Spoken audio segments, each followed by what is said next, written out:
दिन होना चाहिए मंगलवार। कौन सा दिन होना चाहिए? जम के बोलो जरा। मंगलवार।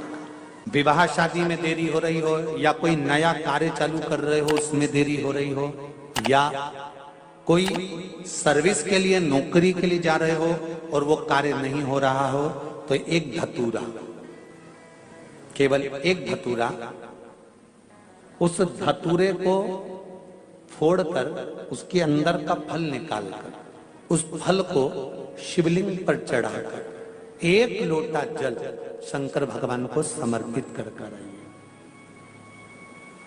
दिन होना चाहिए मंगलवार। कौन सा दिन होना चाहिए? जम के बोलो जरा। मंगलवार। समर्पित करो। उसके बाद में आप विवाह के लिए अगर समर्पित करे हैं तो विवाह में देरी नहीं होगी। व्यवसाय और व्यापार के लिए या नौकरी के लिए समर्पित करे हैं तो उसमें देरी नहीं। तुम जिस दिए में भगवान की आरती उतारते हो, जिस दिए से तुम भगवान की पूजन करते हो, उस दिए की बत्ती को नीचे डाल दीजिए और उस दिए को पानी की बाल्टी में धो दीजिए। कौन सी बाल्टी में? जिस बाल्टी के पानी से आप बच्चे को स्नान करा सको। महाराज केवल भगवान पर से ले जाकर, पास में से ले जाकर उस बाल्टी में थोड़ी देर डाल दो और उस बाल्टी के पानी से उस बच्चे को स्नान करा दीजिए। 15 से 20 मिनट, आधा घंटा लगेगा, बच्चे का बुखार पूरा उतर जाएगा। इतना विधान है दीप का। जब आप पशुपति व्रत कर रहे हो या कोई नियम धारण कर रहे हो या कोई आपने नियम उठा रखा है और वो कार्य आपका हो ही नहीं रहा, आपने 2 बार पशुपति व्रत कर लिए, आपने ये कर लिया, आपने प्रदोष कर लिया, आपने सोमवार कर लिया, आपने सारे अनुष्ठान कर लिए, बहुत सारे उपाय भी करे तो भी नहीं हो रहा है, तो इस बीच वाली पत्ती पर शहद लगाकर बाबा का जो शिवलिंग है उस शिवलिंग को इसको छुआ दीजिए या उससे चिपका दीजिए और उस पर अपनी हथेली रखकर कामना कर कर वापिस घर को आ जाइए।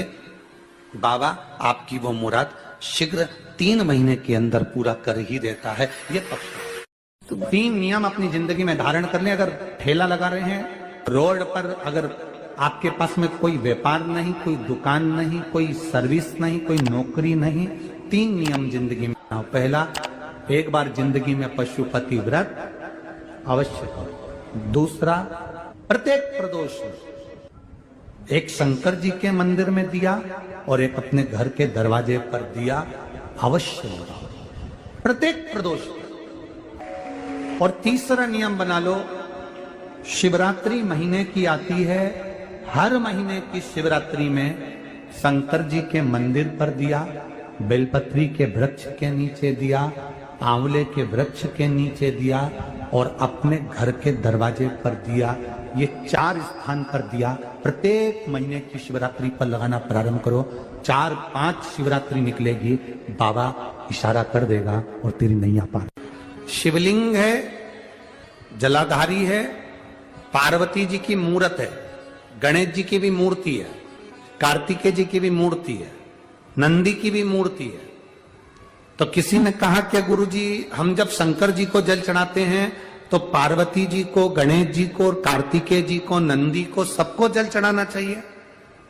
शिव महापुराण की कथा कहती है केवल शिवलिंग पर आपने जो जल समर्पित करा है वो जल पार्वती जी को भी मिल गया, गणेश जी को भी मिल गया, कार्तिकेय जी को भी मिल गया।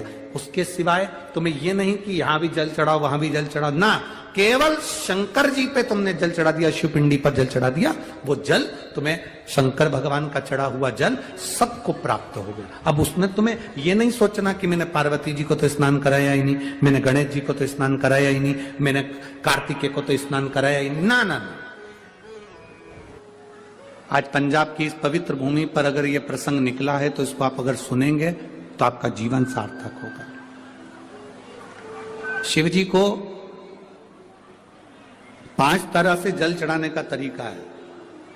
जैसे पंचामृत होता है, दूध, दही, शहद, घी, शक्कर, ये सब पंचामृत के अंतर्गत आते हैं, उसी तरह शंकर जी को 5 तरह से जल चढ़ाने का क्रम वर्णित किया गया। अब उसको समझेंगे, बहुत सावधानी से समझिएगा। पहला, जल लेकर आए, सीधे डायरेक्ट शंकर भगवान के शिवलिंग पर चढ़ा दिया, ये प्रथम जल का चढ़ाने का तरीका।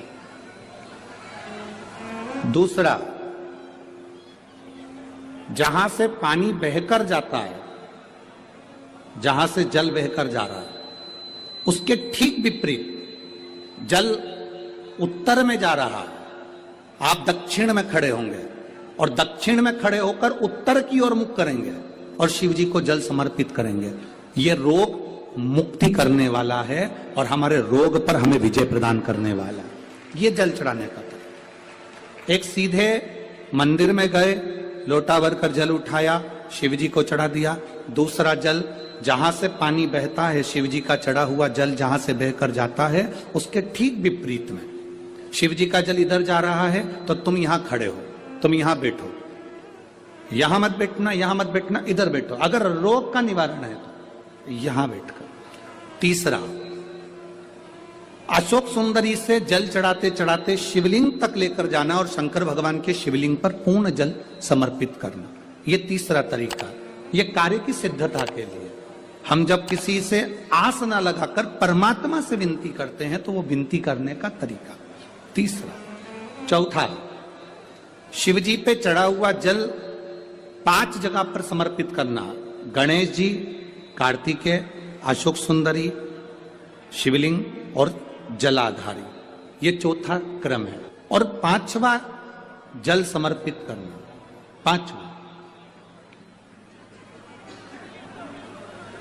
5वें नंबर का जल।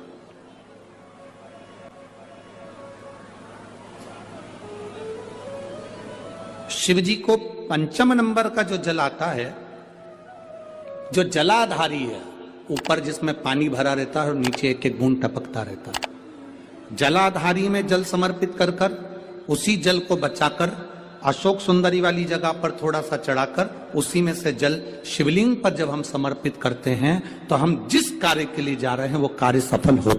धतूरे का जो पुष्प है उसको 2 जगह पर समर्पित किया जाता है। अशोक सुंदरी के स्थान पर जो खिला हुआ भाग है उसको इस तरह से रखते हैं कि शिवलिंग की ओर उसका खिला भाग जाए, और डंडी का भाग इधर गणेश जी, कार्तिकेय जी और 33 कोटि जो देवी देवता हैं उस ओर उसका भाग जाए।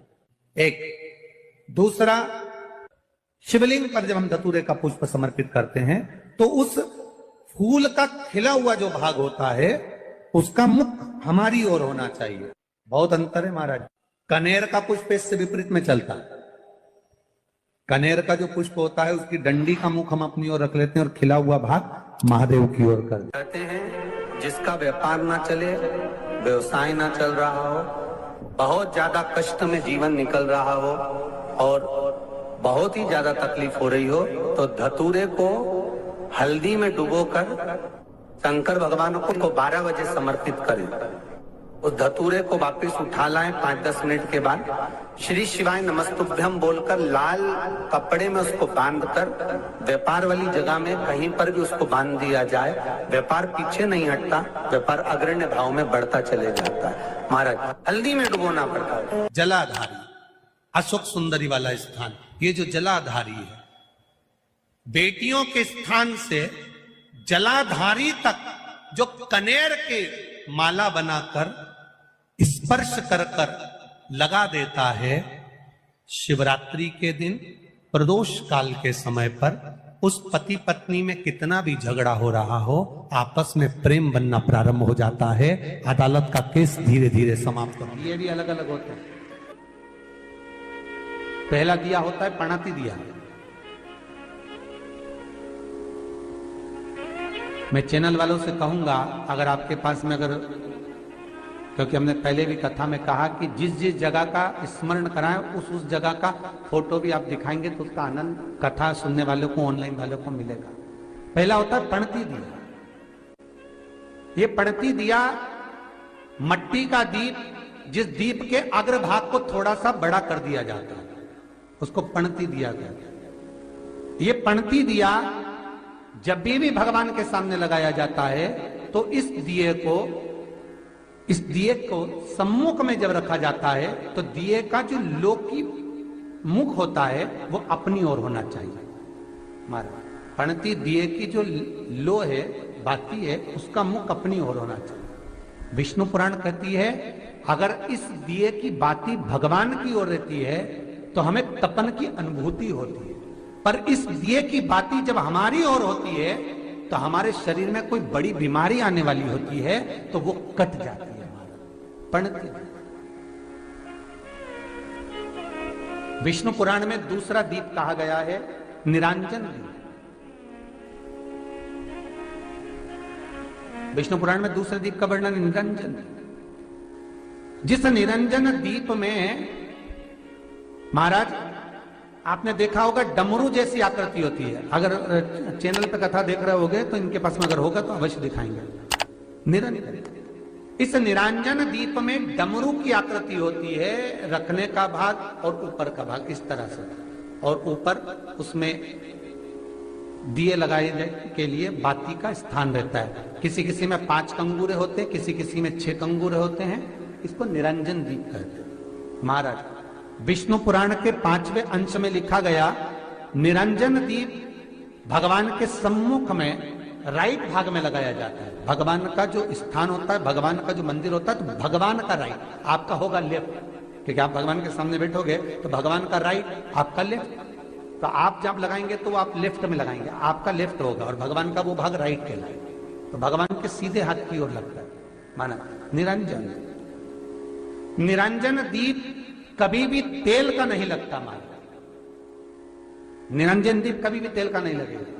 हाँ, यह हो सकता है कि बटी निरंजन जो दीप होता है उसमें तेल डाल सकते हैं। बटी निरंजन दीप जो होता है उसमें कंगूरे नहीं होते। बटी निरंजन दीप केवल गोल होगा, ऊपर से डमरू जैसी आकृति होगी, डमरू जैसा होता है ऊपर से, उसमें कहीं कंगूरे नहीं होते। महाराज अगर आप चैनल पर देख रहे होंगे तो बटी निरंजन दीप का भी वर्णन आपको दिखाया जा रहा होगा। बटी निरंजन जो दीप होता है वो केवल डमरू की आकृति में होता है, उसमें कोई कंगूरे नहीं होते।